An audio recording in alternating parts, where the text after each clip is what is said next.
And I'd like to greet all of you on behalf of the Union and Mlangeni Foundation.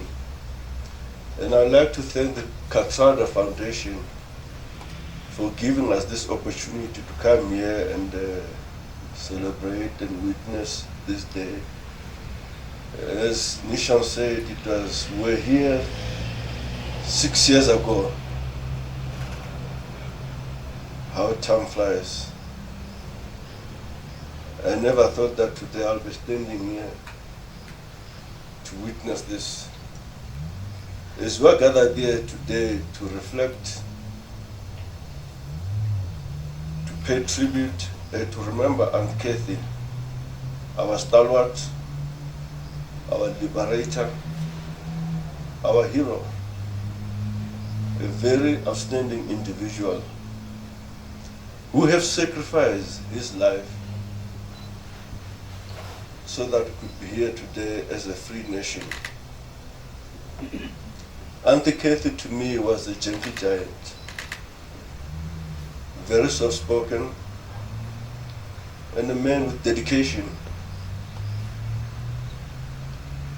And he was very passionate about the plight of South Africans, especially the youth. I'm happy to see that some of them are here today. Because he was very passionate about the youth, that they could continue, as Nishan said, to carry the history of this country. We have a long history, and we need not to forget it. Auntie Kathy to me was a moral compass. He was a man who speaks truth to power. As we all know, the years that have gone by, how troubled he was about the way our country was going. And he was not afraid to voice it out. That's Aunt Kathy, Auntie Kathy. He hated racism with all his heart. And I'm happy that the Kathrada Foundation, as you can see, one of the slogans here, that they continue with that fight of fighting racism that unfortunately we still witness today after 28 years of freedom. We still have those people who are still, acting in a very racial way. And I'll say, to honor Auntie Kathy, we have to continue, all of us, not only the Kathrada Foundation, but each and every one of us has a role to play. Auntie Kathy was born in a very small town. I won't claim that I know the history of Auntie Kathy. There are those who know it better than me. He was born in a small town called Swaziland. And because of the apartheid laws then, in that small town, there was no school for Asians, as we were divided, Indians, colored, blacks, whites. So the only school that was there, it was for whites and blacks. So unfortunately, Kathy couldn't attend his schooling when he was supposed to do so. So already, at the age of 8, he was forced by the racial laws to leave his parents and come to Joburg so that he can find a school where he can go to. That was the start of the long journey of Uncle Kathy in the struggle against racism, against oppression.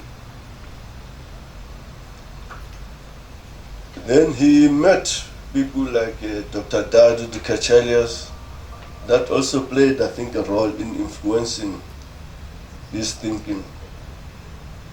And he became very active at a very tender age. At 12, he was going around putting placards, writing slogans, even though maybe he was not politically matured then. but he was already active. As I say, I'm glad to see the young people here. We have to carry on with that struggle. So he was first arrested at the age of 17. 17 was still, to me, was still a child. But because of his activities, and Kathy was arrested for the Defiance campaign as a voluntary, because they've just imposed the law that the people of Asian descent are not allowed to own land. So he has to travel all the way to Durban to go and occupy land, the Defiance campaign. And he was arrested and served a 1-year sentence. And that was just the beginning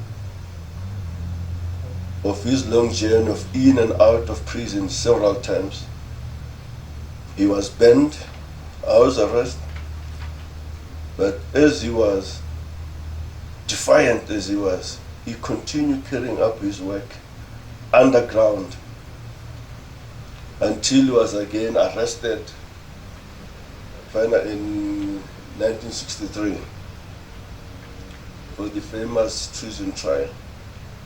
With Mandela, the Sisulus, and the others. And they were sentenced, as we know, to Robben Island for a life sentence. They came back after 26 years with no bitterness.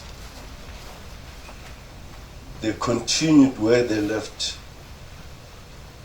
for a free and democratic and non-racial South Africa.